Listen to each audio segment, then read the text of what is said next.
the one in Amelia's area, I don't remember where she's at, but I think she has unlimited Molotovs. And she was throwing those like there's no tomorrow when we summoned her in that one time.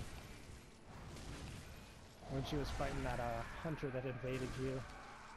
Oh yeah. He was just tossing Molotovs at him while he was trying to heal. That was actually pretty funny. He just could not get the upper hand on her for the longest time. Oh fuck! Guess what, Casey? I mean, I got the third of the umbilical cord, but that thing killed me. The dumb sack the guy. Minotaur thing? No, the dumb sack guy. Oh. Oh, so you're headed there. Yeah. Being forced to go there. That's fine. Well, I mean, if you're headed there, I mean, I guess we could, because generally, it's always really easy to forget about Dark Beast Paarl. Oh, well, I mean, I'm being drugged there right now. This guy is about to throw me inside of a cell. I'm gonna go back and see if I can get to him. If not, I'm gonna make a really long trek, but I need to see if I have enough insight to spawn that big dumb sack guy where those crows are guarding that madman's knowledge right next to the cathedral ward lamp. I didn't think you had to have too much for that guy. If you have too much, will he not be there? Well, if you have too little, he won't be there. I think these guys spawn on based on insight. Yeah, he's totally there. I'm just gonna kill this guy so he doesn't accidentally kill me and take the credit. I'm gonna... See, the thing is, though, we can't even use the beckoning bell until we get to the actual... Yeah, we can just run to the fight, though. I forgot about that. Yeah, like, you can just literally kind of leave your cell area and then just... well, I mean, I would definitely go up and... I would definitely go up and get your lamp first, just in case it doesn't go well. Yeah. Because if you don't get this lamp now, I don't believe you can come back to get this lamp. Well, yeah, and it also, I think, disappears once you kill Rob. Oh, yeah, it's getting pretty late. I'm starting to feel the tired. It's all the tired. Yeah. What time are we at, anyways? All right, it's 3 a.m. right now. Not bad. I'll be going to bed in a moment, right after we're done with this. Hopefully, this Dark Beast Paarl fight won't be too bad. I do have a bit of fire paper, some fuege paper. Yeah.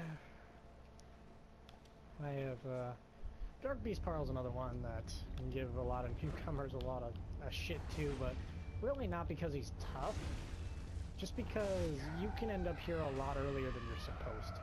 Oh yeah, if you're not prepared for this fight, if you're not used to the combat system really just yet, I wouldn't say to go after this fight, because this guy is centered around that aggressive play style. Because if you don't play aggressive against him, he'll play aggressive against you, and you're done. If you try to retreat this whole match, you're done. Simple as that.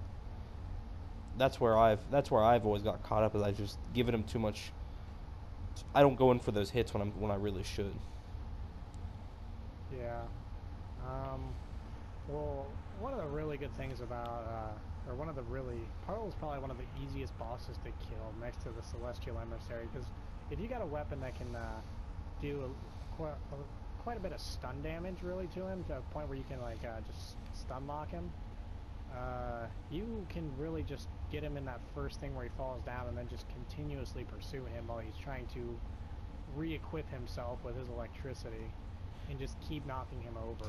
Oh yeah, and as long as you stay on him, he'll even when he's about to, because throughout the fight, you know that ability of his where he'll rear his back up and he'll do a huge electric bolt of charge around him. He'll look like he'll do that, and as long as you're able to strike his forearms, he'll just go right back down to the ground like nothing even fucking happened. I didn't actually know that, because oh geez, because I usually go with the method of a lot more ballsier, and I've actually gotten pretty bad at it just because I've skipped Paarl so many times. I play through the game and complete it by myself. But you can roll through that if your timing is just right. Oh yeah, that huge. Oh my god, I have tried. I cannot do that roll right anytime. I've got it luckily. Like I've gotten it through sheer chance, just by rolling backwards sometimes away from him. I think he does it like if you watch him the minute the second he starts, if you count to 3, I think that's the timing for it. I'm still bad at it, but I've noticed that every time I see him start it and I count to 3, on 3 is when he releases his electrical blast. But other than that, really the other things I could recommend for this fight is one, don't lock on because the camera does not work for this fight at all, in my Oh, it's opinion. bad. I still lock on just because that's how I play this game. Period. Like I can't play without the lock on. It's one of my greatest tools. But if you are good and able to, I would highly suggest it as well because the way the map is positioned, he'll back you up into a corner and then your camera's gonna start freaking the hell out and you're gonna be stuck. As simple as that. You're gonna be stuck trying to roll away from all of them.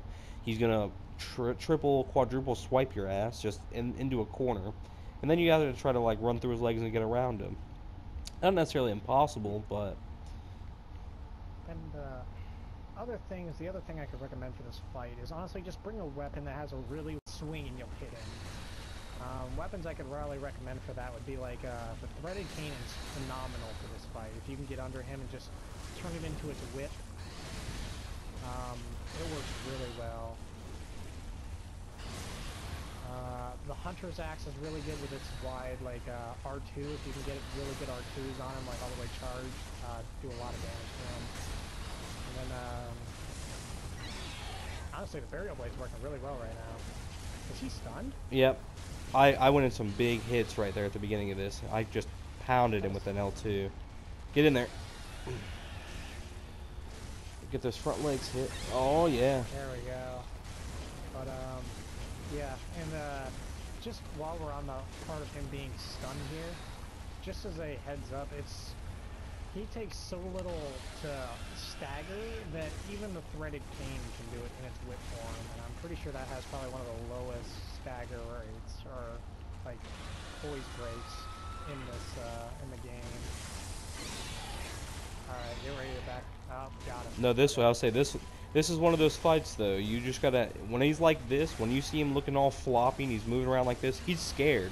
You should press that advantage and really keep him from getting his electric back. If you can do that, you can pretty much almost guarantee your success, because then he can't do his main big charge, that really will one-shot you like in 2 seconds. That's one of my least favorite charges, one of my least favorite attacks, just because it's so quick and you're not expecting it.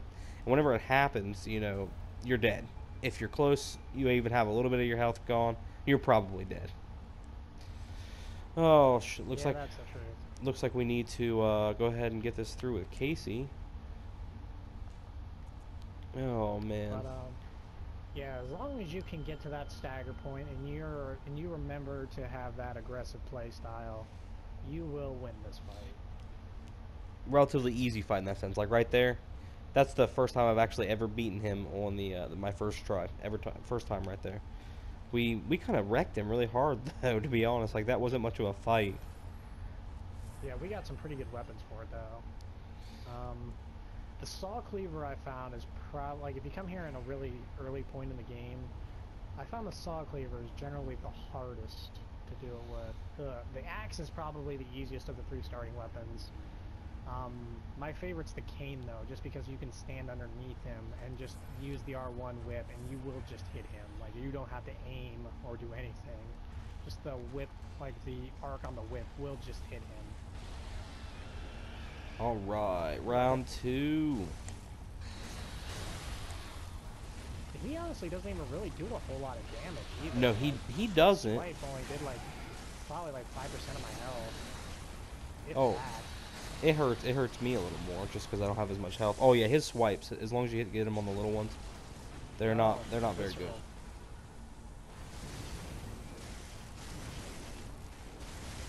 He'll give up here soon.